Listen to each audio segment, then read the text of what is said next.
warahmatullahi wabarakatuh. Hai teman-teman, semangat pagi, selamat datang di Oasis, obrolan inspiratif dan bisnis.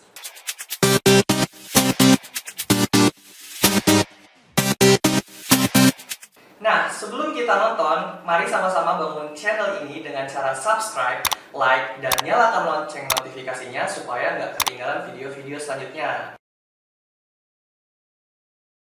Assalamualaikum warahmatullahi wabarakatuh. Hai teman-teman semua, kali ini kita kedatangan tamu yang sangat spesial.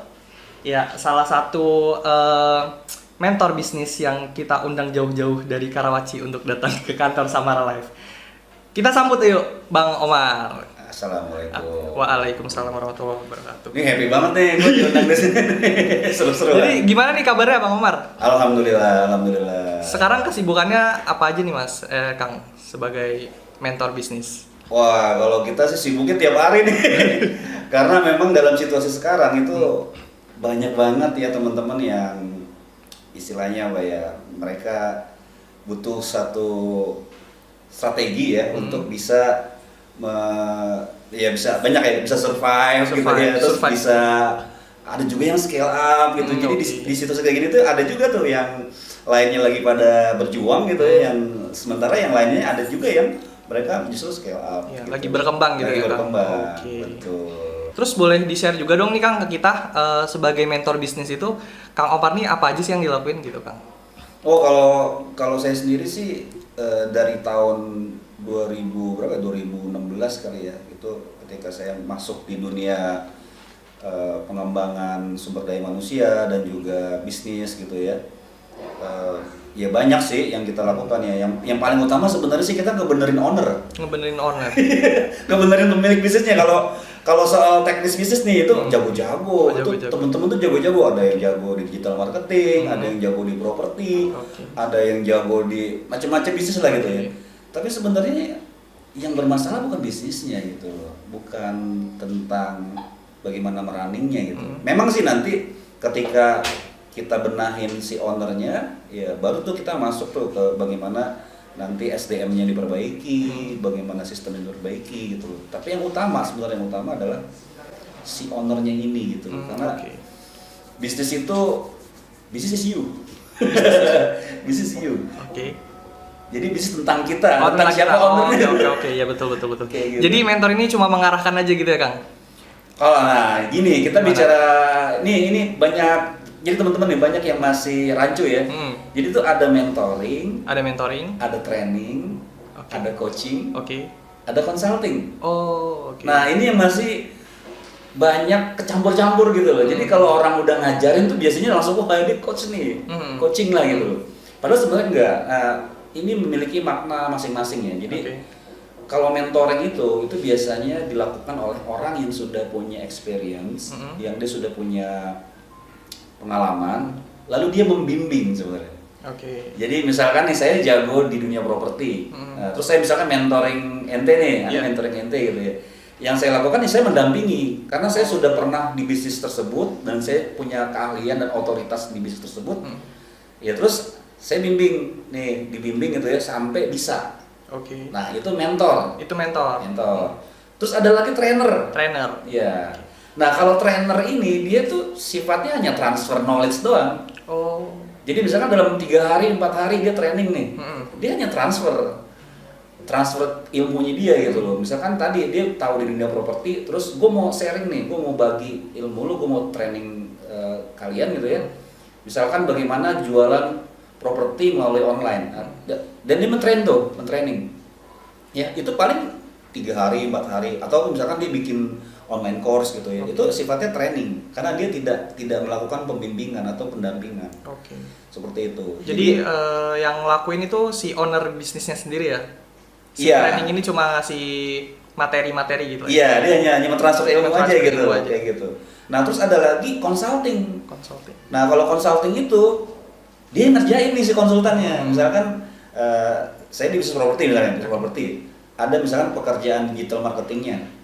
Ya saya bisa panggil konsultan digital marketing, nih gue pengen project gue itu di-handle untuk pemasaran secara digitalnya. Lu bisa nggak jalanin? Bisa, kalau bisa ya berapa kontraknya? Nah, si konsultan digital marketing inilah nanti akan melakukan proses digital marketingnya. Oke. Sama kayak keuangan misalnya, itu bisa pakai konsultan keuangan, pajak pakai konsultan pajak, kemudian nanti pengembangan SDM pakai konsultan SDM gitu loh.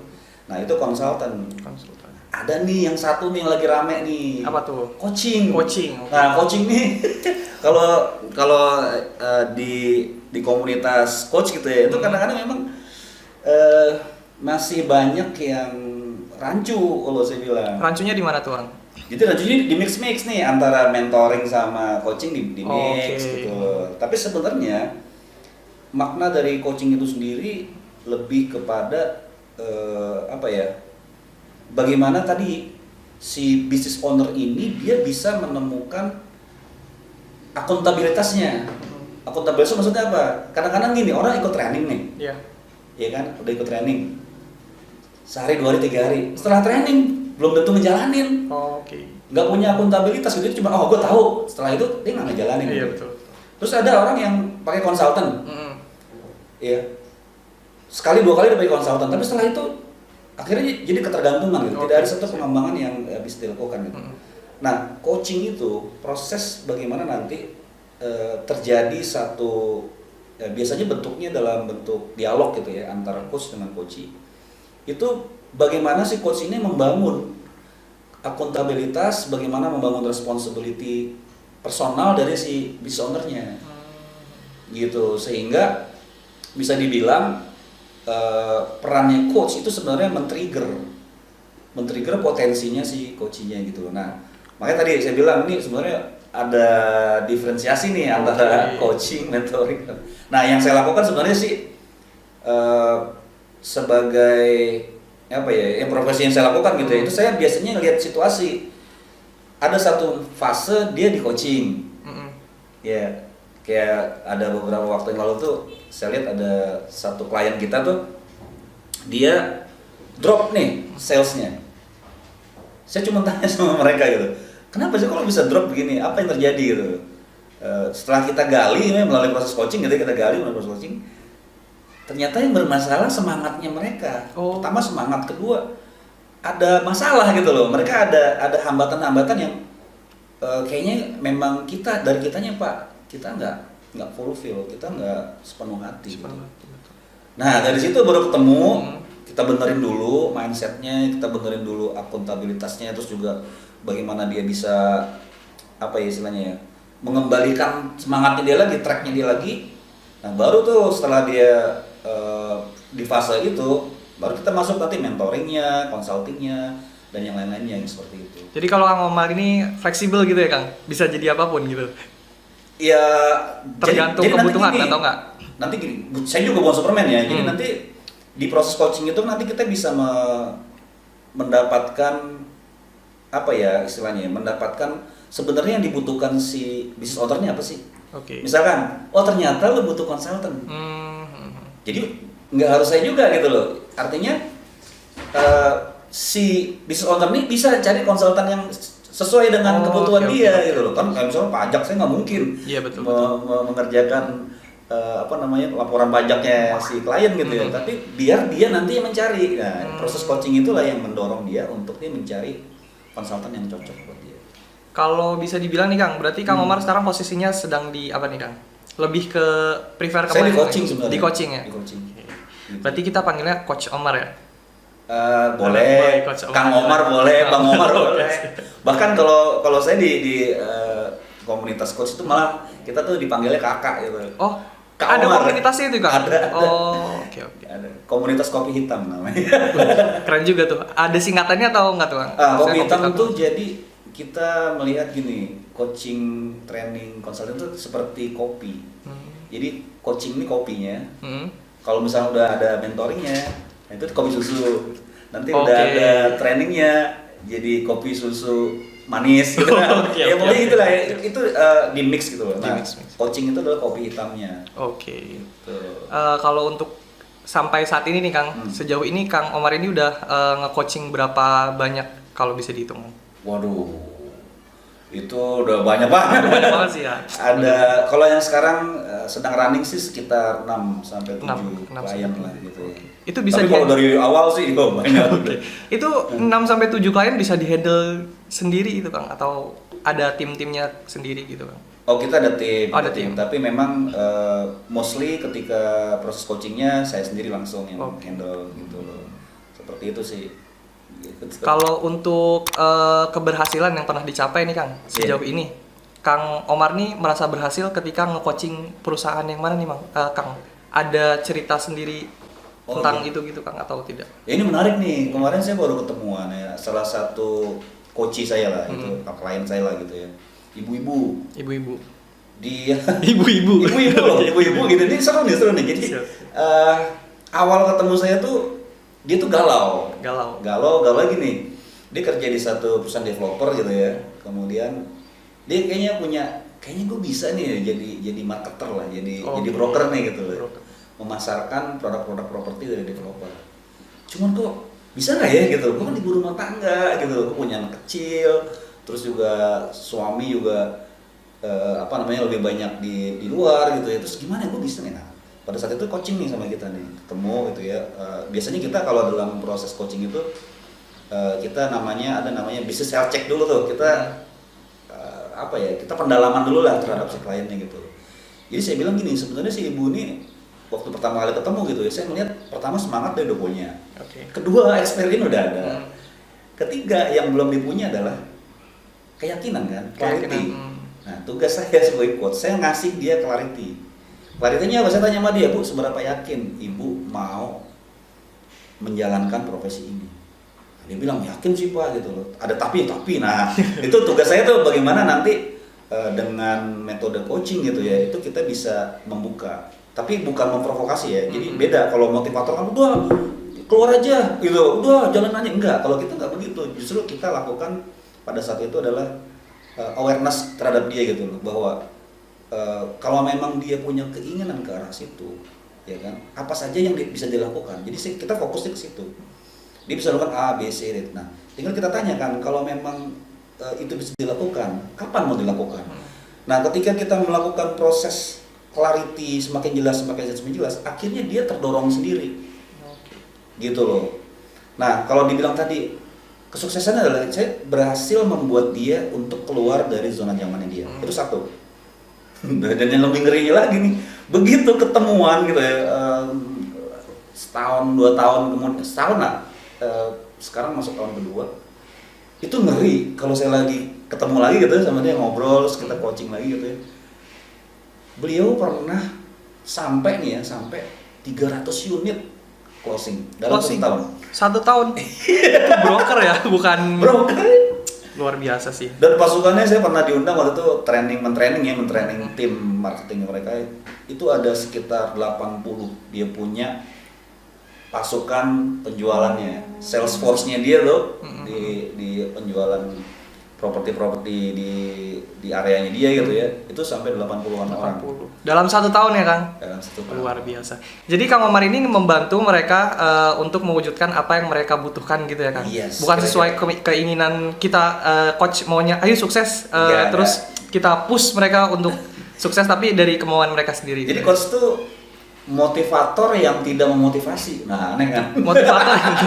Jadi motivator tidak motivasi karena yang ketemu motivasi sebenarnya dari si coachnya sendiri. Jadi dari misalkan nih kayak ini ente misalkan kita mau coaching nih gitu. Sebenarnya yang termotivasi itu diri ente sendiri. Coach itu hanya membuka misalnya. Kita membuka potensi yang ada di diri si coachingnya. Jadi coach dengan coachee gitu ya. Kita hanya membuka. Tugas kita hanya membuka. Setelah itu that's yours gitu. Oke. Gitu. Mungkin ada ini nih Kang, saran-saran dari Kang Omar buat teman-teman nih gimana caranya meningkatkan motivasi nih Kang buat teman-teman yang baru mau mulai usaha gitu kan. Kadang kan banyak nih dari mereka yang mempertanyakan gue pengen sih jalanin yang ini tapi bisa nggak sih gitu ya. Yes. Nah, jadi gitu bisa nggak sih tuh. Sebenarnya saya kalau ngomong sama Arya nih saya cari kata kuncinya, bisa nggak sih gitu? Nah, kalau ketika bisa nggak sih, itu kan ada beberapa faktor ya. Pertama, nggak punya ilmu. Oh iya betul. Orang kan takut itu kan, karena nggak punya ilmunya. Iya nggak punya ilmu. Kadang kita mau jualan suatu produk tapi kita nggak tahu cara masarinnya gimana gitu kan. Itu jadi ragu kan, aku bisa nggak ya jualannya? Iya betul. Nah ketika itu terjadi apa yang perlu dilakukan? Belajar. Nah, jadi ilmu dulu tuh penting. Kalau mau tadi ya motivasi supaya bergerak mau mulai bisnis, berarti ilmu. Terus yang kedua, untuk mengakses ilmu itu kan ada banyak cara ya. Bisa baca buku, kemudian bisa ikut online course. Sekarang banyak banget tuh ada online course. Bisa juga ngobrol sama orang yang sudah ada di bidang tersebut. Misalnya kita mau jualan properti, ya ngobrolnya sama yang sudah di bidang tersebut gitu ya. Atau yang mau belajar jualan herbal gitu atau jualan apa ya. Cari orang yang sudah di bidang tersebut. Itu cara paling cepat untuk bisa kita memulai. Dan itu cara motivasi yang paling ampuh ya ketika kita ketemu langsung dengan orang yang sudah menjalani hal tersebut. Perbanyak relasi gitu. Perbanyak relasi kayak gitu. Kedua, ada lagi kah? Oke, tadi kan berbicara tentang fear ya, takut nih, bisa nggak ya kayak gitu. Nah, yang paling utama sebenarnya pertanyaan ke diri sendiri dulu gitu. Sebenarnya apa sih yang saya inginkan ketika saya misalkan berbisnis? Apa yang ingin saya dapatkan? Apa yang ingin saya capai? Jadi kita perlu menjawab beberapa pertanyaan-pertanyaan kunci. Ya, salah satu itu tadi, apakah ini yang saya inginkan dalam hidup saya gitu. Karena dunia bisnis itu jauh berbeda dengan misalkan kalau awalnya dari karyawan gitu. Itu jauh berbeda situasinya, kemudian juga skillnya, mentalnya itu beda. Kita pindah dari kuadran yang pasti menuju ke ketidakpastian gitu. Tapi salah juga sebenarnya. Justru dari situasi yang steady kalau gitu, ke situasi yang lebih dinamis sebenarnya. Karena dinamis gitu, kurvanya bisa naik turun seperti itu. Nah, itu perlu dijawab, apakah saya memang menginginkan hal ini itu. Terus yang berikutnya, apakah skill saya mencukupi? Kemudian berikutnya ditanya lagi tuh, apakah ini memang bisnis yang memang saya ingin tekuni? Gitu. Saya agak berseberangan ya dengan cobain dulu semua gitu loh. Justru di awal tuh kita jelas aja dulu kita mau di mana nih, dan tekunin sampai ke intinya. Karena banyak nih ya kalau saya perhatiin ya, pemula-pemula itu yang ketika mulai bisnis itu terkena yang namanya glowing shiny syndrome. Jadi kalau ngelihat orang lagi main dropship, wah itu main dropship gitu loh. Ada yang main affiliate, ada yang jadi jualan herbal, ikut jualan herbal. Ada yang laku jualan properti, ikut properti. Nah ini bahaya sebenarnya. Ini sindrom yang berbahaya untuk teman-teman yang baru mulai gitu ya. Karena nanti dia tidak akan menemukan bahasanya itu ya, pijakan yang kuat atau fondasi yang kuat. Nah jadi kalau dalam bisnis itu ada namanya fundamental ya, bisnis fondasi. Kalau fondasinya kuat, kita nggak akan bisa ngebangun bangunan bisnis di atasnya. Jadi pertama kita cari tahu dulu nih sebenarnya kita apa sih yang kita inginkan gitu ya. Yes. Terus percaya diri dan jangan yang penting itu jangan ikut-ikutan gitu ya. Jangan ikut-ikutan. Lagi happening dropship, ikut-ikutan dropship. Lagi happening ini ikut-ikutan ini gitu kan. Pokoknya yakin aja, misalkan gue mau dalemin reseller nih, jadi reseller, udah dalemin aja dulu itu. Sampai ibaratnya tuh ilmunya tuh mastery istilahnya. Mastery itu jadi kalau dalam dunia dalam dunia pengembangan diri itu ada dua kan. You become master or you become doubler. Doubler tuh yang itu ya sedikit gitu. Tapi kalau master itu paling enggak dia 10.000 jam. Dia menguasai itu 10.000 jam itu kan berapa tahun tuh? Mungkin bisa 5 tahun, 8 tahun. Gitu loh. Dia fokus, dia learn di situ sampai dia jadi master. Jadi master itu sebenarnya bukan sekedar kadang-kadang kan di online suka master gitu. Sebenarnya master itu berawal dari kata mastery. Master itu ya dia menekuni satu bidang tuh sudah lebih dari 10.000 jam. Oke. Gitu. Oke nih Kang, kita kan tadi berbicara tentang memulai bisnis ya, motivasi-motivasi untuk teman-teman yang baru mau mulai bisnis nih. Sekarang nih mungkin kita bisa kasih tahu nih Kang, minta tricks and tipsnya dari Kang Omar ini nih, buat teman-teman yang udah ngejalanin bisnis nih Kang. Tapi bingung nih kok omsetnya nggak naik-naik gitu, stuck di situ aja gitu. Ada nggak nih Kang tips and triknya gitu? Nah ini seru nih, ini karena banyak juga ya pertanyaan kayak gini. Jadi kalau omset nggak naik-naik tuh banyak faktor. Banyak faktor. Pertama, situasi ekonomi. Oke. Kedua, produknya. Mungkin udah saturated kan bisa juga ya. Jadi produk tuh misalnya saturated tuh kita mulai jualan nih laku, tiba-tiba yang lain ikut jualan juga. Nah itu kan mempengaruhi tuh. Iya. Bisnis itu yang utama sebenarnya bisnis itu adalah bagaimana kita diantri orang. Jadi kalau tadi istilahnya bagaimana bisa diantri orang, berarti ini kita harus melakukan apa? Marketing. Oke. Nah, untuk teman-teman yang pemula, fokusnya itu memang di marketing and branding. Jadi marketing, branding, selling lah gitu ya. Jadi ketiga hal ini, karena apa? Jangan sampai kita salah fokus. Kadang-kadang ada juga orang baru mulai, kemudian dia sibuk bikin sistem, dia sibuk merekrut orang. Padahal jualannya tuh masih ngap-ngapan gitu. Nah kalau istilah saya itu 50% dari bisnis itu adalah marketing. Sisanya 50% adalah bisnis proses. Nah jadi teman-teman buat yang tadi, yang pemula tadi, ketika ingin meningkatkan omset atau profit segala macam itu, ya kata kuncinya kita menguasai marketing. Nah terus gimana di situasi sekarang ini? Nah di situasi sekarang ini teman-teman jadilah fleksibel. Fleksibel gimana? Jadi harus bisa melihat, membaca situasi gitu ya. Saya ada teman gitu ya, pernah jadi klien saya, jadi coach saya gitu ya. Dia cerita, coach nih, alhamdulillah nih ilmu dari coach dulu diterapin gitu ya. Jadi dia punya bisnis tuh konstruksi. Nah konstruksi kan sekarang lagi down ya kan.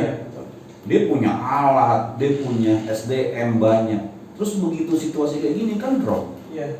Yang dilakukan apa? Dia tidak sama sekali tidak memecat timnya dia, tapi dia alihkan dulu. Sekarang jualan daging. Oh jualan daging. Berseberangan banget ya dari berseberangan mas. Dan you know what? Di situasi kayak gini, dia sebulan itu bisa mengirim 400 klien. Langganan dia. Jadi 400 itu maksudnya dalam satu bulan tuh ya tiap hari tuh ada jadi kirim. Dan di situasi pandemi kayak begini, dia bisa beli ruko. Gitu. Jadi itu tadi.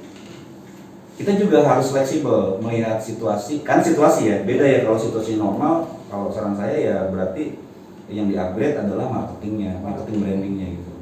Kemudian juga tim salesnya itu harus diperkuat. Nah kalau dalam situasi sekarang ya kita harus fleksibel. Ada teman yang tadinya jualan apa namanya tuh konveksi ya, pakaian fashion gitu kan, fashion.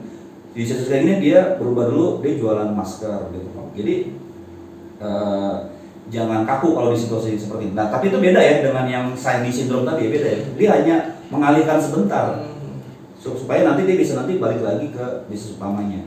Kalau keadaan udah normal. Kalau udah normal seperti itu. Nah, tapi tadi kembali lagi gimana naikin omset? Yang utama sebenarnya adalah kita punya big why. Big why itu artinya kita punya alasan yang kuat bahwa ada satu goals yang saya harus capai di depan, nah itu yang harus saya kejar.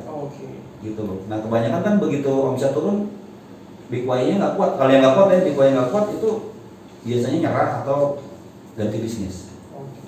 Seperti itu. Karena kalau kita udah punya big why itu, teknisnya tergantung kita ya Kak. Yes. Kayak tadi kan dari konstruksi pindah ke perdagingan gitu. Yang penting omset tuh nggak turun, malah naik gitu. Malah bisa beli ruko gitu. Malah nantinya bisa lanjut dua-duanya. Nah, bisa dua-duanya, bisa jadi toko daging, bisa juga punya konstruksinya. Iya, jadi gitu sebenarnya dalam situasi sekarang ini yang penting kita tadi stay on our goal tadi.